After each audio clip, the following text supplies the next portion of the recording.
Today on the Stay at Home Chef, I'm showing you how to make my Cajun Chicken Drumsticks. People are always asking me for this recipe. It's super easy and takes just 5 minutes to get it in the oven cooking. This recipe is so popular on my blog, in fact, that people have made a meme out of the photo. True story. We're going to start by making a homemade Cajun seasoning.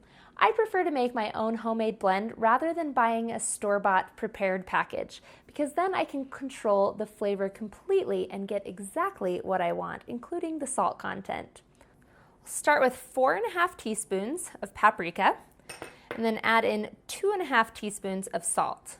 Now, don't panic, you're not putting all of this on your drumsticks. I'm making a whole bunch of the seasoning all at once so I can store it in an airtight container for later, and we'll use a little bit on our recipe today. Then we'll add in 2 teaspoons of dried basil and 2 teaspoons of dried oregano. Next, we'll really get some flavor going with 2 teaspoons of garlic powder. Get that in there, and then add in 2 teaspoons of onion powder as well. Then we'll start to bring a little heat with 1 teaspoon each of white pepper, black pepper, and then 1 teaspoon of cayenne pepper. We'll finish this off with 1 teaspoon of dried thyme. Get that in there, and we'll stir this all together. Now that we have our spice mixture put together, we can move on to our chicken drumsticks. I have 4 drumsticks here in a lightly greased pan. This recipe is easily customizable, so you can use as many or as little drumsticks as you want.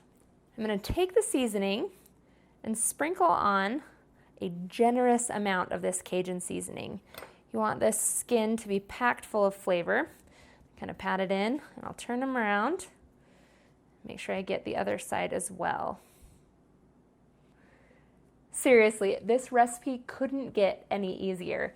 You can do the same thing with chicken breasts, chicken thighs, chicken wings, anything you want, but chicken drumsticks are our favorite. Next, we're going to take a little bit of butter and put just about a half tablespoon on top of each drumstick, and this will melt all over our meat as it cooks. The butter will combine with the seasoning and give us a nice, flavorful, crispy skin. Next, we're going to bake this in a 400-degree oven for about 30 minutes, or until your chicken reaches an internal temperature of 165 degrees.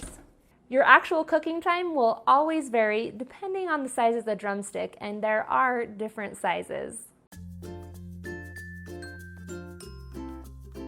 Thanks for watching. I hope you enjoy these drumsticks as much as we do. You can find the full written recipe in the video description. Be sure to subscribe and check out the rest of my channel, where you can find more than 150 restaurant quality recipes you can easily make at home. See you later.